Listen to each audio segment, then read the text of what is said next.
Hello guys, welcome back to my channel. आज की video बहुत ज़्यादा इंटरेस्टिंग होने वाली है क्योंकि आज मैं आपको समझाने वाली हूँ टेस्ट ट्यूब बेबी के बारे में। टेस्ट ट्यूब बेबी को लेकर लोगों के मन में कई तरह के ख्याल होते हैं, लोगों के मन में कई तरह के सवाल भी होते हैं। लोग सोचते हैं क्या उसके असली माँ बाप कौन होते हैं, इसकी प्रक्रिया कैसी होती है, क्या इस तरीके के जन्मे बच्चों में कोई विकार होता है, समय कितना लगता है, खर्चा कितना लगता है। इन सभी चीज़ों को आज वीडियो में समझाऊंगी, तो वीडियो को लास्ट तक देखते रहना। आपको एक भी डाउट रह जाएगा आपके मन में, आपको हर एक डाउट आपको क्लियर हो जाएगा। तो स्टार्ट करते वीडियो को। सबसे पहले समझते हैं कि आखिर टेस्ट ट्यूब बेबी क्या होता है। और हाँ, एक बात तो मैं बताना भूल गई, मैं आपको ये बताऊंगी कि टेस्ट ट्यूब बेबी और आईवीएफ में क्या कोई अंतर भी होता है, तो इन सभी चीज़ों को हम समझेंगे। अब समझते हैं टेस्ट ट्यूब बेबी क्या होता है।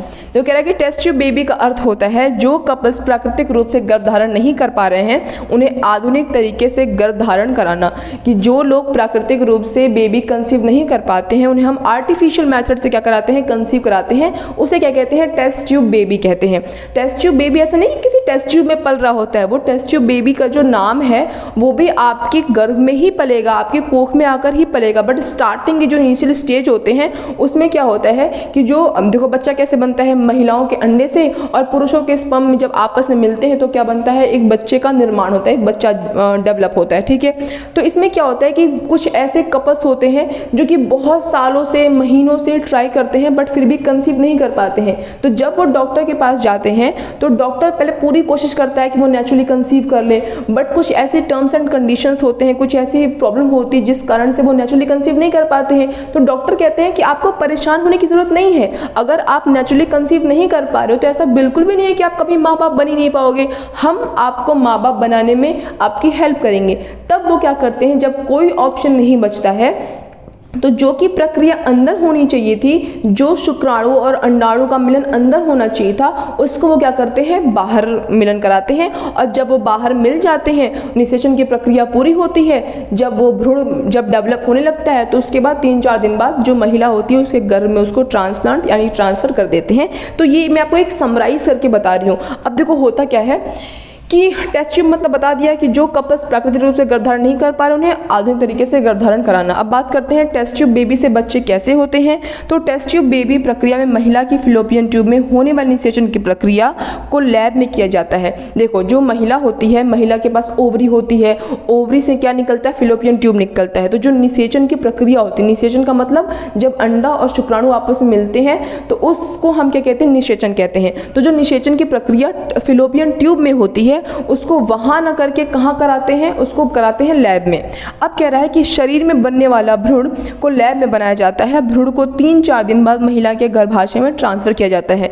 कि जो भ्रूण शरीर के अंदर बनना था, जो भ्रूण को अंदर आपके गर्भाशय में विकसित होना था, उसको बाहर विकसित कराते हैं, बाहर मिलाते हैं अंडाणु को, शुक्राणु को, और उसके बाद जब वो डेवलप करना स्टार्ट करते हैं फिर उसके बाद से उसको आपके गर्भाशय में ट्रांसफर कर दिया जाता है। ठीक है, अब बात करते हैं कि इसमें बच्चे का असली माँ बाप कौन होता है। ये बहुत बड़ी लोगों के मन में भ्रांति होती है। बहुत सारे लोग सोचते हैं कि टेस्ट ट्यूब बेबी से मतलब अगर टेस्ट ट्यूब बेबी के जरिए अगर हम बच्चा कर रहे हैं तो वो उस बच्चे के रियल माँ बाप हम नहीं होंगे। बट ऐसा बिल्कुल भी सच नहीं है। देखो इसके भी कुछ कंडीशंस होते हैं। जैसे मान लो कि एक कपल्स है जिनके अंदर शुक्राणु भी बन रहा है, जो मेल है उसके अंदर शुक्राणु बन रहा है, और जो फीमेल है उसके अंदर भी क्या हो रहा है, अंडाणु यानी कि अंडा बन रहा है, अच्छी क्वालिटी का बन रहा है। बट कुछ ऐसी कंडीशंस हैं, कुछ ऐसी प्रॉब्लम्स हैं जिसमें क्या हो रहा है कि अंडा और शुक्राणु होने के बावजूद भी वो आपस में मिल नहीं पा रहे हैं।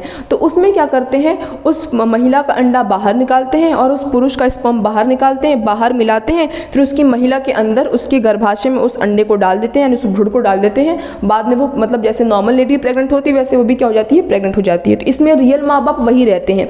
बट कुछ केसेस में ऐसा होता है, ऐसे बहुत सारे केसेस देखने को मिलते हैं जिसमें जो पुरुष होता है उसका जो स्पर्म काउंट होता है वो 0 होता है। पुरुष के पास उसका शुक्राणु ही नहीं है। अब जब स्पर्म ही नहीं है तो बच्चा कैसे पैदा कर सकते हैं। बट फिर भी बहुत सारे लोग चाहते हैं कि भले उस पुरुष के पास उसका खुद का शुक्राणु नहीं है बट बहुत सारे स्पर्म डोनर होते हैं, स्पर्म बैंक होता है जहाँ से आपको शुक्राणु बाहर से मिल सकता है। तो उसमें क्या होता है, जो एग होता है वो महिला का होता है, जो रियल उसकी मदर है उसका क्या होता है, अंडा होता है।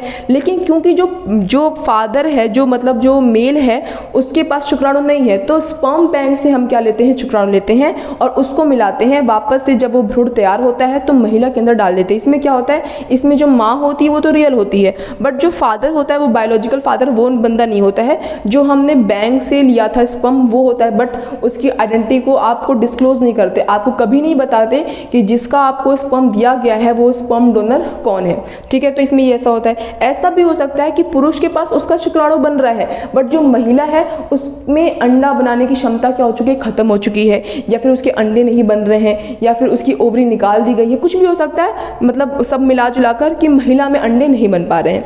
तो उसमें क्या होता है कि जो पुरुष होता है, पुरुष का शुक्राणु लेते हैं और किसी और महिला, जो हम जैसे स्पर्म बैंक होता है वैसे एग का भी बैंक होता है, वहाँ से अंडे को लेते हैं और अंडे को और स्पर्म को मिलाते हैं और महिला के गर्भाशय में उसको ट्रांसफ़र कर देते हैं। इसमें जो फादर होता है वो वही होता है, रियल फादर, लेकिन मदर उसकी रियल नहीं होती। बट उसमें आपको एक बात बताओ, इतनी कोशिशों के बाद भी इतनी बड़ी खुशी मिल रही है, आपका भले वो अंडा नहीं था बट पल तो आपके गर्भ के अंदर ही रहा ना, तो माँ तो आपकी वैसे भी आप हुए ही। लेकिन ऐसा होता है कि हाँ, आप उसकी रियल मदर नहीं हो बट माँ तो आप हो ही, ठीक है। तो ऐसा होता है कि अगर जो टेस्ट ट्यूब के जरिए जो बेबी होता है, तो ऐसा बिल्कुल भी नहीं है कि उसमें जो टेस्ट ट्यूब के जरिए बेबी होगा वो बेबी हमारा होगा ही नहीं। वो बेबी आपका हो भी सकता है और आपका नहीं भी हो सकता है, ये डिपेंड करता है सिचुएशन पे। ऐसी भी सिचुएशन हो सकती है कि मदर फादर दोनों अनेबल हो, दोनों के अंदर ना ही स्पर्म है बन रहा है, ना ही जो प्रॉपर अंडा है वो बन रहा है, डेवलप हो रहा है, तो दोनों कहीं बाहर से निकाल के महिला के गर्भाशय में ट्रांसफ़र कर देते हैं। तो कुछ भी हो सकता है, लेकिन ऐसा बिल्कुल सत्य नहीं है कि टेस्ट ट्यूब के जरिए अगर बेबी आपका होगा तो वो आपका नहीं हो, क्योंकि ऐसा बहुत बार होता है कि लोग अपनी पढ़ाई के चक्कर में, अपनी जॉब के चक्कर में, फिर किसी भी चक्कर में बहुत लेट शादी करते हैं, फिर सोचते हैं लेट बेबी प्लान करेंगे, और ऐसा करने में उम्र तो बैठी नहीं रहेगी ना, उम्र निकल जाती है। ज़्यादा उम्र जब हो जाती है तो फर्टिलिटी धीरे धीरे क्या होती है, लूज होती है। तो उस कंडीशन में नेचुरली कंसीव करना बहुत ही समस्या की बात हो जाती है। इसलिए लोगों को आर्टिफिशियल की तरफ जाना पड़ता है, टेस्ट ट्यूब बेबी के जरिए जाना पड़ता है, क्योंकि वो नेचुरली कंसीव नहीं कर पा रहे हैं। अब बात करते हैं टेस्ट ट्यूब बेबी के प्रक्रिया की ज़रूरत क्यों पड़ती है। तो टेस्ट ट्यूब बेबी की प्रक्रिया की ज़रूरत इसलिए पड़ती है क्योंकि ऐसे कपल्स हैं जो कि नेचुरली कंसीव नहीं कर पा रहे हैं। कुछ भी फैक्टर्स हो सकता है, ऐसा भी हो सकता है कि उनकी उम्र बहुत ज़्यादा हो गई हो, अब वो मजबूर हैं, भाई उम्र ज़्यादा हो गई है तो वो क्या कर सकते हैं, तो वो टेस्ट ट्यूब बेबी के जरिए जाते हैं। या फिर ऐसा हो सकता है कि स्पर्म की क्वालिटी ख़राब हो गई हो, मोटिलिटी रेट बहुत कम हो, अंडे की में कुछ क्वालिटी हो, ज़्यादा अंडा रिलीज़ ना हो पा रहा हो, तो कुछ भी फैक्टर्स हो सकता है जिस कारण से इस प्रक्रिया की ज़रूरत पड़ती है। अब बात करते हैं समय कितना लगता है। तो देखो, सामान्य रूप से होता क्या है, हर महीने आपकी ओवरी से एक अंडा बाहर निकलता है। बट जब आपको टेस्ट ट्यूब बेबी की प्रक्रिया की तरफ जाना रहता है तो उस टाइम पे डॉक्टर आपको कुछ दिन 10, 12, 15 दिन पहले से दवाइयाँ देते हैं, इंजेक्शन देते हैं, आपकी ओवरी को स्टिमुलेट करते हैं ताकि आपकी जो ओवरी है वो एक अंडे के बजाय 2-3 अंडे प्रोड्यूस करे, ठीक है, ज़्यादा अंडे प्रोड्यूस करे। तो उससे क्या होता है, जो टेस्ट ट्यूब बेबी के जो चांसेस होते हैं वो ज़्यादा हो जाते हैं। मान लो एक अंडा नहीं डेवलप करा, दूसरा करेगा, तीसरा करेगा, तो इसलिए क्या होता है कि 10-15 दिन पहले से आपको दवाइयाँ देते हैं, इंजेक्शन देते हैं, आपकी ओवरी को स्टिमुलेट करते हैं और आपकी ओवरी से एक अंडे के बजाय 2-3 अंडे बाहर रिलीज होते हैं, ठीक है।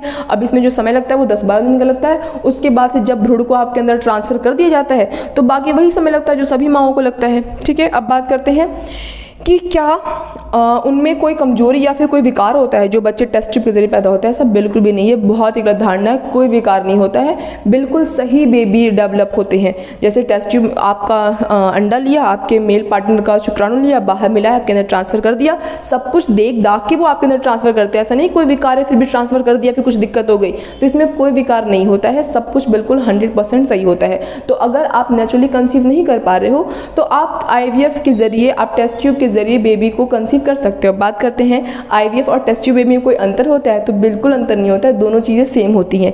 अब बात करते हैं खर्चा कितना आता है, तो आपकी एरिया पे डिपेंड करता है, शहर कौन सा है, जगह कौन सी है, तो ये इस पर वेरी करता है। अलग अलग जगह पे खर्चे आते हैं, लाख रुपए से लेकर 10 लाख तक भी बहुत सारे एरिया में। कॉम्प्लेक्शन डिपेंड करता है कि आप अगर मान नॉर्मल है, मतलब मेल के पास भी शुक्राणु है और फीमेल के पास अंडा भी है, तब तो खर्चा कम आता है। बट अगर आपको डोनर वगैरह की सहायता लेनी पड़ती है, थोड़ा सा कॉस्ट क्या होता है, थोड़ा सा बढ़ जाता है। बट ये है कि ऐसा नहीं कि आप माँ बाप बन ही नहीं सकते। अगर कोई कॉम्प्लेक्स आपके अंदर कुछ भी दिक्कत अगर हो गई है बाय डिफ़ॉल्ट, तो फिर भी आप क्या बन सकते हो, माता पिता बन सकते हो और उसकी खुशी ले सकते हो।